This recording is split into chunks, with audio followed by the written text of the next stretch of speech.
Código de Processo Civil, Parte Geral, Livro 3, dos sujeitos do processo. Título 1, das partes e dos procuradores. Capítulo 1, da capacidade processual. Artigo 70. Toda pessoa que se encontre no exercício de seus direitos tem capacidade para estar em juízo. Artigo 71.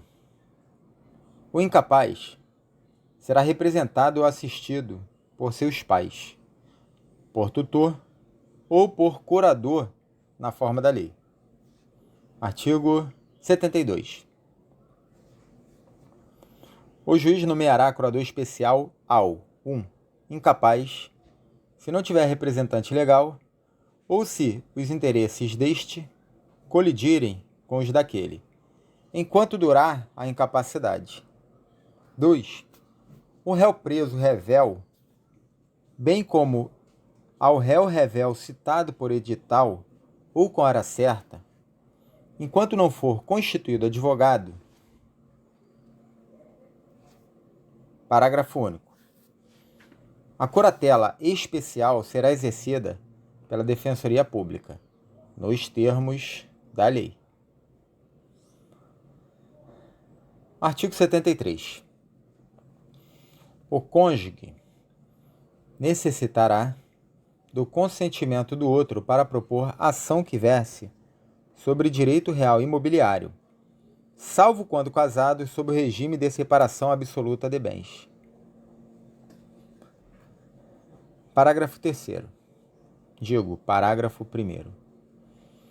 Ambos os cônjuges serão necessariamente citados para a ação. 1. Que verse sobre direito real imobiliário, salvo quando casados sob o regime de separação absoluta de bens. 2. Resultante de fato que diga respeito a ambos os cônjuges, ou de ato praticado por eles. 3. Fundada em dívida contraída por um dos cônjuges a bem da família. 4. Que tenha por objeto o reconhecimento, a constituição ou a extinção de ônus sobre imóvel de um ou de ambos os cônjuges. Parágrafo 2º. Nas ações possessórias, a participação do cônjuge, do autor ou do réu somente é indispensável nas hipóteses de composse ou de ato por ambos praticados. Parágrafo 3º. Aplica-se o disposto neste artigo à união estável, comprovada nos autos. Artigo 74. O consentimento previsto no artigo 73 pode ser suprido judicialmente, quando for negado por um dos cônjuges sem justo motivo, ou quando lhe seja impossível concedê-lo.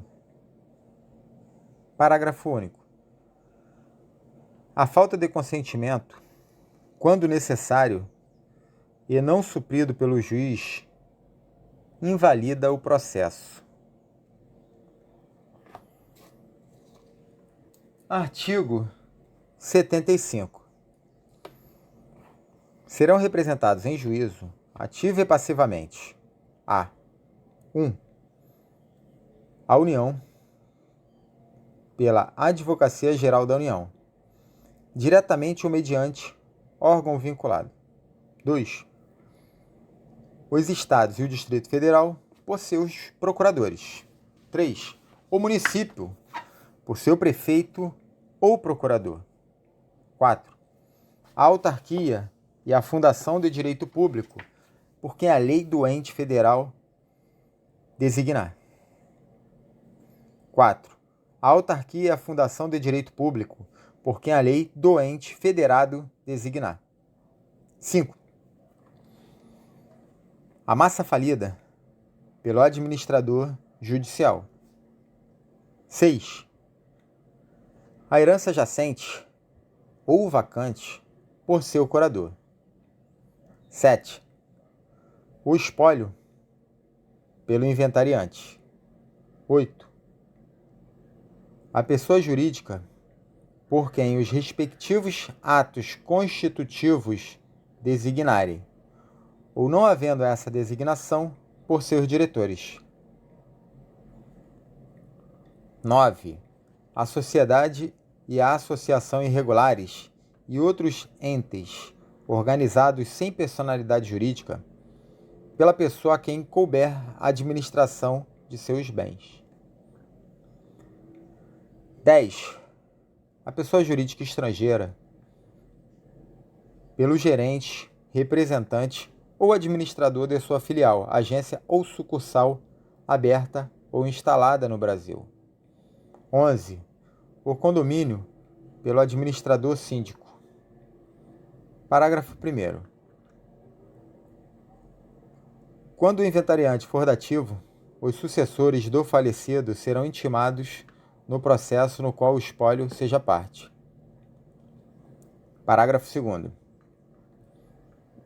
A sociedade ou associação sem personalidade jurídica não poderá opor à irregularidade de sua constituição quando demandada. Parágrafo 3º. O gerente de filial ou agência presume-se autorizado pela pessoa jurídica estrangeira a receber citação para qualquer processo. Parágrafo 4º. Os Estados e o Distrito Federal poderão ajustar compromisso recíproco para a prática de ato processual por seus procuradores em favor de outro ente federado, mediante convênio firmado pelas respectivas procuradorias.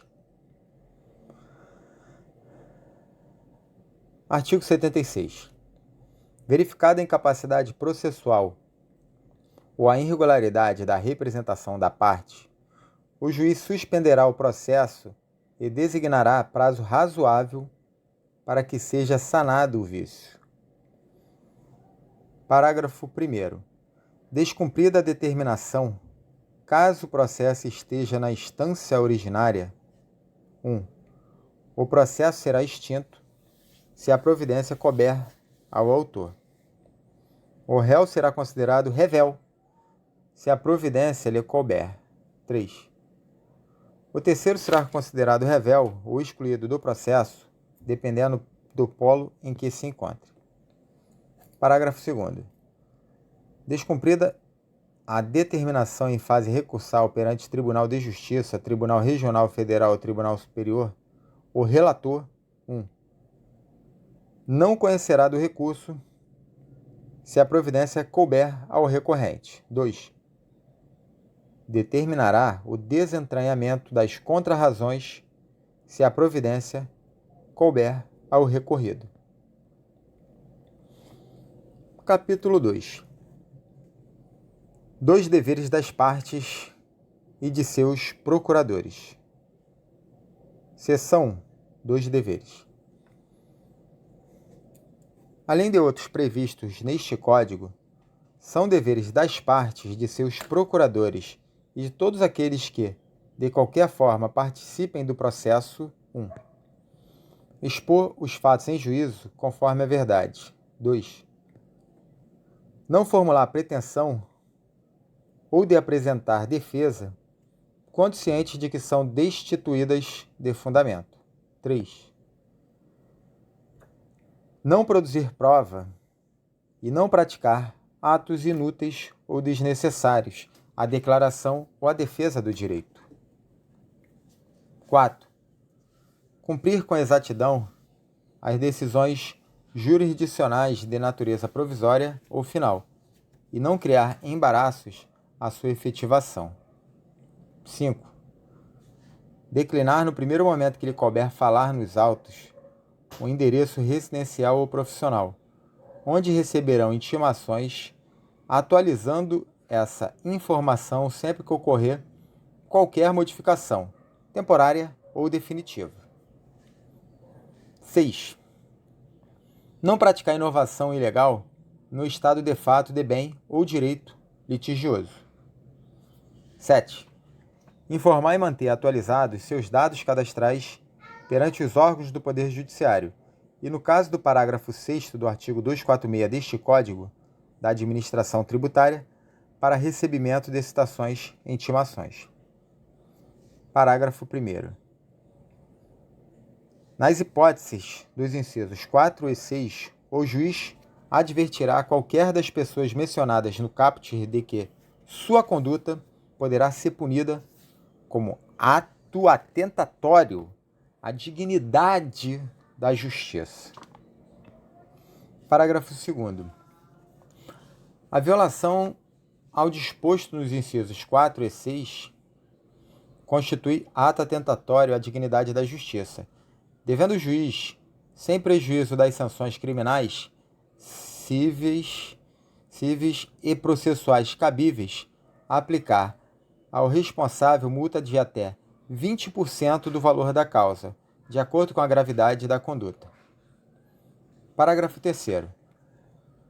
Não sendo paga no prazo a ser fixado pelo juiz, a multa prevista no parágrafo 2º será inscrita como dívida ativa da União ou do Estado, após o trânsito em julgado da decisão que a fixou, e sua execução observará o procedimento da execução fiscal, revertendo-se aos fundos previstos no artigo 97. Parágrafo 3º. Não sendo paga no prazo a ser fixado pelo juiz, a multa prevista no parágrafo 2º será inscrita como dívida ativa da União ou do Estado, após o trânsito em julgado da decisão que a fixou, e sua execução observará o procedimento da execução fiscal, revertendo-se aos fundos previstos no artigo 97. Parágrafo 4º. A multa estabelecida no parágrafo 2º poderá ser fixada independentemente da incidência das previstas nos artigos 523, parágrafo 1º e 536, parágrafo 1º. Parágrafo 5º. Quando o valor da causa for irrisório ou inestimável, a multa prevista no parágrafo 2º poderá ser fixada em até 10 vezes o valor do salário mínimo. Parágrafo 6º. Aos advogados públicos ou privados e aos membros da Defensoria Pública e do Ministério Público não se aplica o disposto nos parágrafos 2º a 5, devendo eventual responsabilidade disciplinar ser apurada pelo respectivo órgão de classe ou corregedoria, ao qual o juiz oficiará. Parágrafo 7º. Reconhecida a violação ao disposto no inciso 6, o juiz determinará o restabelecimento do estado anterior, podendo ainda proibir a parte de falar nos autos até a purgação do atentado, sem prejuízo da aplicação do parágrafo 2º. Artigo 8º. O representante judicial da parte não pode ser compelido a cumprir decisão em seu lugar.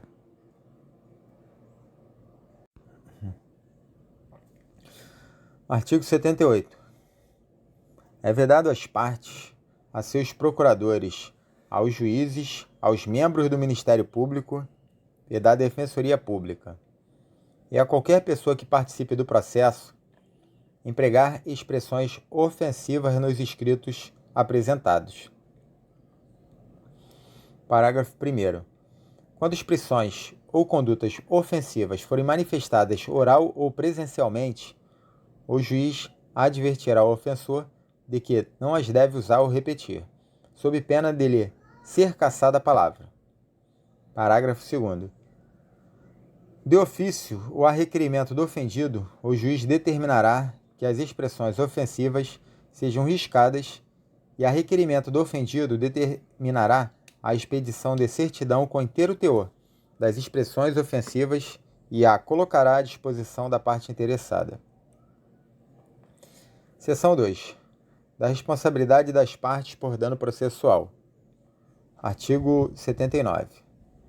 Responde por perdas e danos aquele que litigar de má-fé como autor, réu ou interveniente.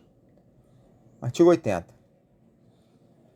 Considera-se litigante de má-fé aquele que deduzir pretensão ou defesa contra texto expresso de lei ou fato incontroverso. 1. Deduzir pretensão ou defesa contra texto expresso de lei ou fato incontroverso. 2. Alterar a verdade dos fatos. 3. Usar do processo para conseguir objetivo ilegal. 4. Opuser resistência injustificada ao andamento do processo. 5. Proceder de modo temerário em qualquer incidente ou ato do processo. 6. Provocar incidente manifestamente infundado. 7. Interpuser recurso com o intuito manifestamente protelatório. Artigo 81.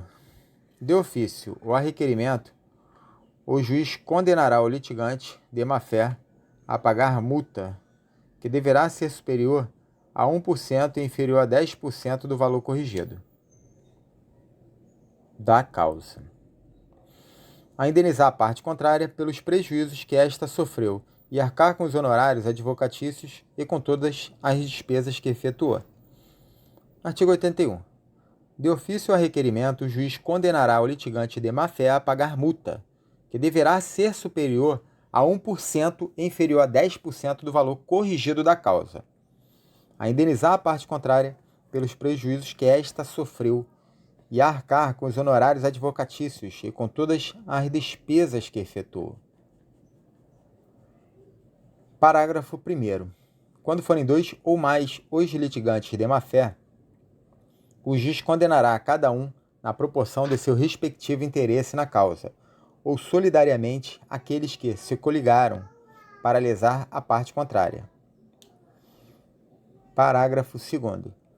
Quando o valor da causa for irrisório ou inestimável, a multa poderá ser fixada em até 10 vezes o valor do salário mínimo. Parágrafo 3º. O valor da indenização será fixado pelo juiz, ou, caso não seja possível mensurá-lo, liquidado por arbitramento ou pelo procedimento comum nos próprios autos. Seção 3. Das despesas dos honorários advocatícios e das multas. Artigo 82.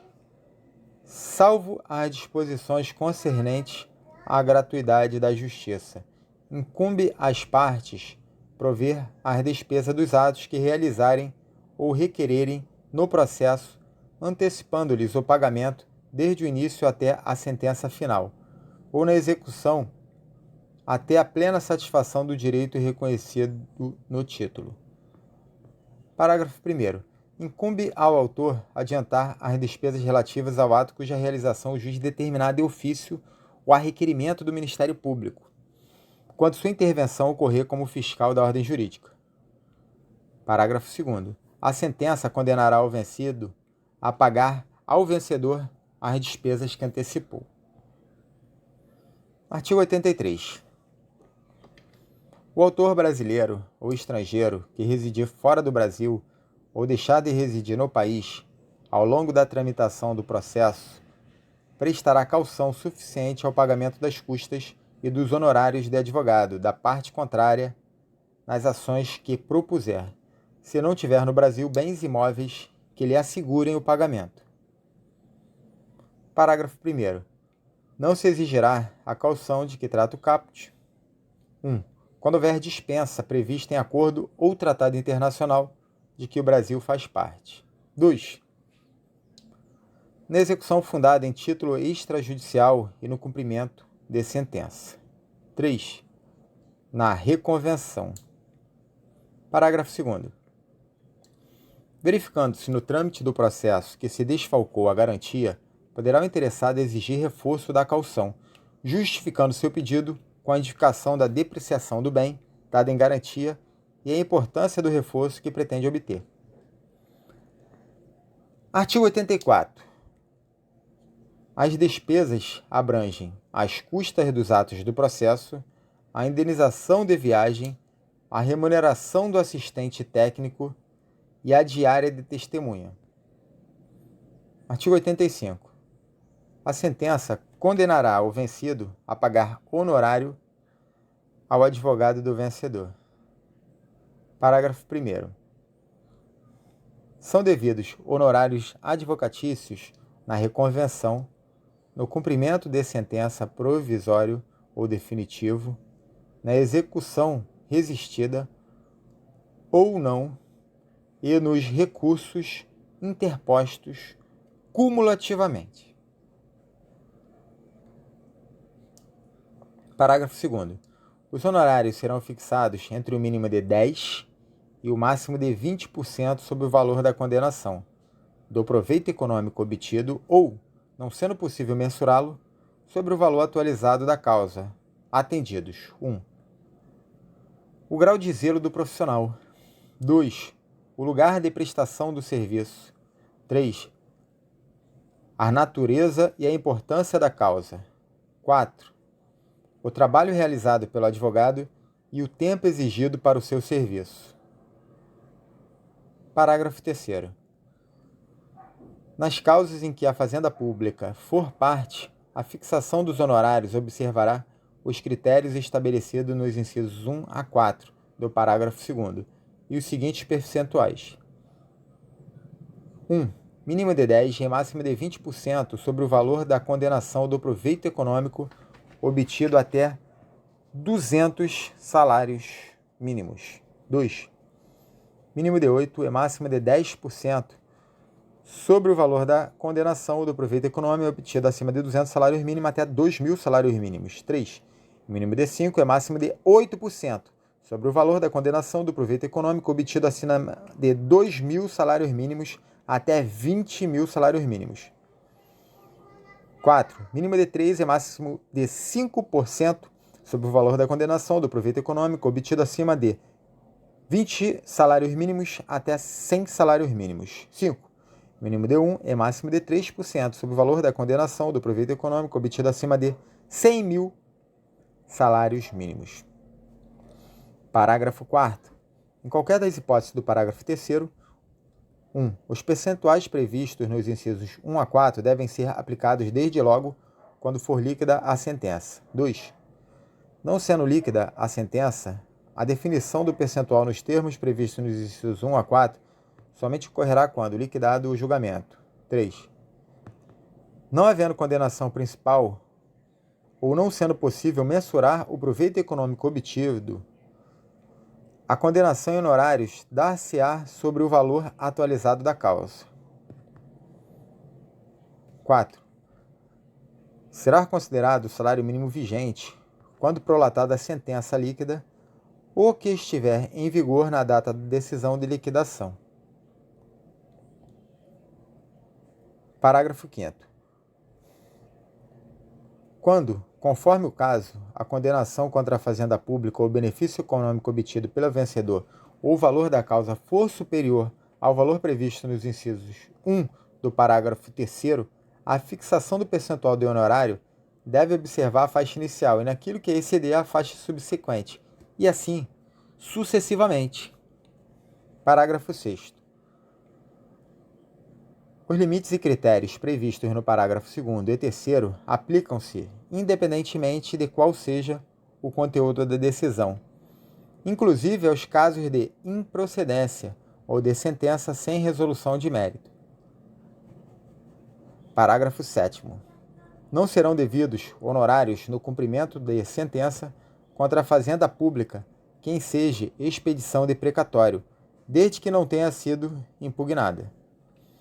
Parágrafo 8º. Nas causas em que for inestimável ou irrisório o proveito econômico, ou ainda quando o valor da causa for muito baixo, o juiz fixará o valor dos honorários por apreciação equitativa, observando o disposto nos incisos do parágrafo 2º. Parágrafo 9º.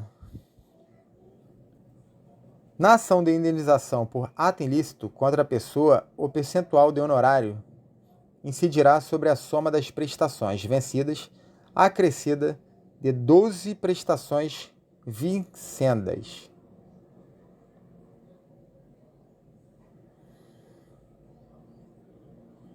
Parágrafo 10º. Nos casos de perda do objeto, os honorários serão devidos por quem deu causa ao processo. Parágrafo 1º. O tribunal, ao julgar recurso, majorará os honorários fixados anteriormente, levando em conta o trabalho adicional realizado em grau recursal, observado, conforme o caso, disposto no parágrafo 2º a 6º, sendo vedado ao tribunal, no cômputo geral da fixação de honorários devidos ao advogado do vencedor, ultrapassar os respectivos limites, estabelecidos nos parágrafos 2º e 3º, para a fase de conhecimento. Parágrafo 12. Os honorários referidos no parágrafo 11 são cumuláveis com multa e outras sanções processuais, inclusive as previstas no artigo 77. Parágrafo 13.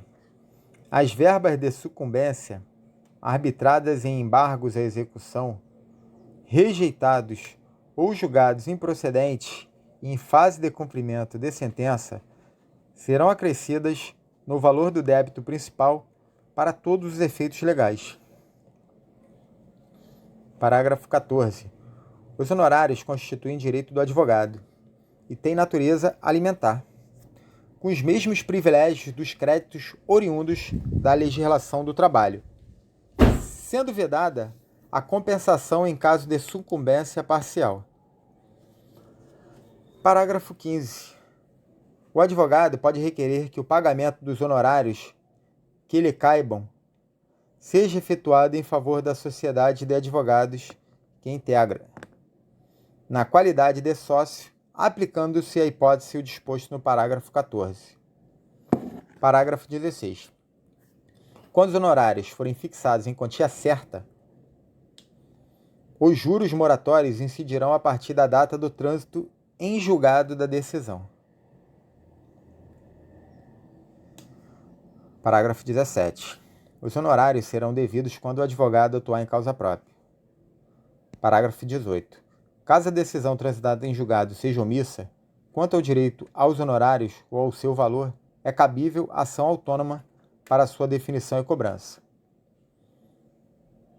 Parágrafo 19. Os advogados públicos perceberão honorários de sucumbência nos termos da lei. Parágrafo 19. Os advogados públicos perceberão honorários de sucumbência nos termos da lei. Parágrafo 19. Os advogados públicos perceberão honorários de sucumbência nos termos da lei. Artigo 86. Se cada litigante for em parte vencedor e vencido, serão proporcionalmente distribuídos entre eles as despesas. Parágrafo único. Se o litigante sucumbir em parte mínima do pedido, o outro responderá por inteiro pelas despesas e pelos honorários. Artigo 87. Concorrendo diversos autores ou diversos réus ou vencidos, os vencidos respondem proporcionalmente pelas despesas e pelos honorários. Parágrafo 1º. A sentença deverá distribuir entre os litisconsortes de forma expressa a responsabilidade proporcional pelo pagamento das verbas previstas no caput. Parágrafo 2º. Se a distribuição de que trata o parágrafo 1º não for feita, os vencidos responderão solidariamente pelas despesas e pelos honorários. Artigo 88. Nos procedimentos de jurisdição voluntária, as despesas serão adiantadas pelo requerente e rateadas entre os interessados.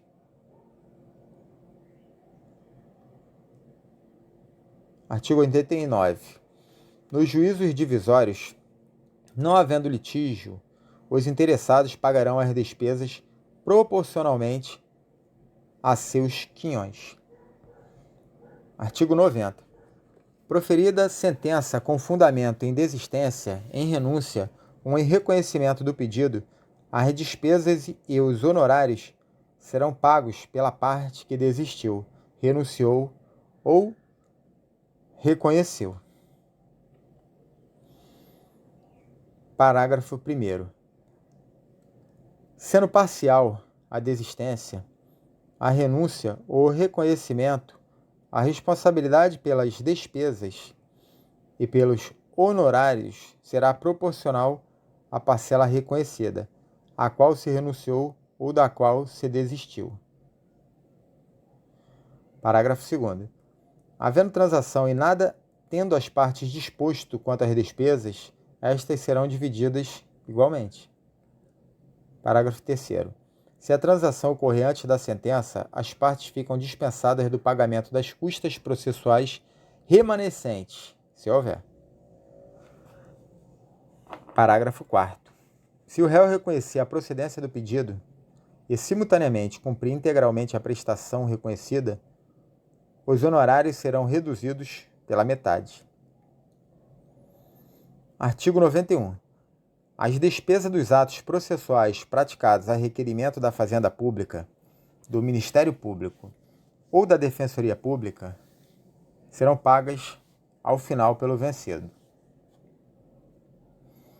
As perícias requeridas pela Fazenda Pública, pelo Ministério Público ou pela Defensoria Pública poderão ser realizadas por entidade pública ou, havendo previsão orçamentária, ter os valores adiantados por aquele que requerer a prova.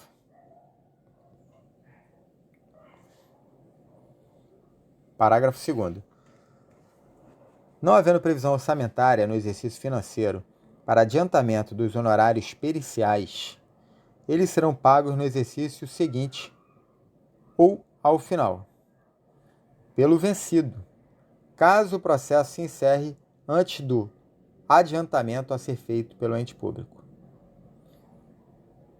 Artigo 92. Quando a requerimento do réu, o juiz proferir sentença sem resolver o mérito, o autor não poderá propor novamente a ação, sem pagar ou depositar em cartório as despesas e os honorários a que foi condenado. Artigo 93. As despesas de atos adiados ou cuja repetição for necessária ficarão a cargo da parte, do auxiliar da Justiça, do órgão do Ministério Público ou da Defensoria Pública, ou do juiz que, sem justo motivo, houver dado causa ao adiamento ou à repetição. Artigo 94.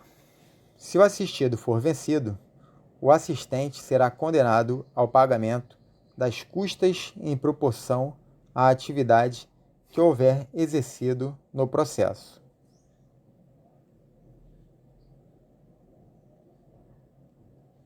Artigo 95.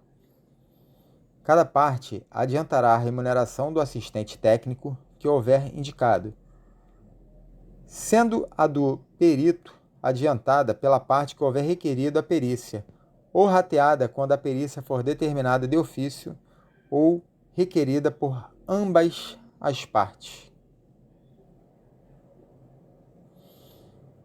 Parágrafo 1º. O juiz poderá determinar que a parte responsável pelo pagamento dos honorários do perito deposita em juízo o valor correspondente. Parágrafo 2º. A quantia recolhida em depósito bancário, a ordem do juízo, será corrigida monetariamente e paga de acordo com o artigo 465, parágrafo 4º. Parágrafo 3º. Quando o pagamento da perícia for de responsabilidade de beneficiário e de gratuidade da Justiça, ela poderá ser 1. Custeada com recursos alocados no orçamento do ente público e realizada por servidor do Poder Judiciário ou por órgão público conveniado. 2. Paga com recursos alocados no orçamento da União, do Estado ou do Distrito Federal, no caso de ser realizada por particular, hipótese em que o valor será fixado conforme tabela do tribunal respectivo, ou em caso de sua omissão, do Conselho Nacional de Justiça. Parágrafo 4º.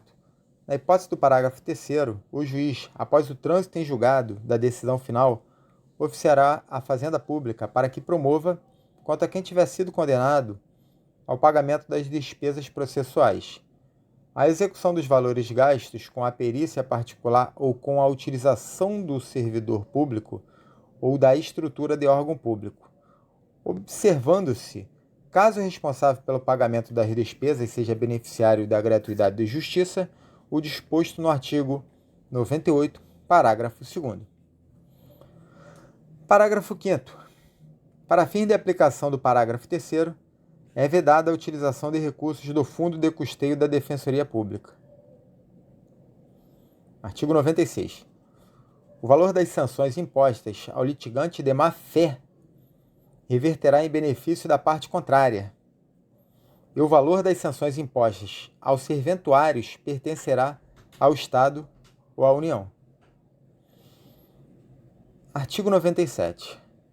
A União e os Estados podem criar fundos de modernização do Poder Judiciário, aos quais serão revertidos os valores das sanções pecuniárias processuais destinadas à União e aos Estados, e outras verbas previstas em lei.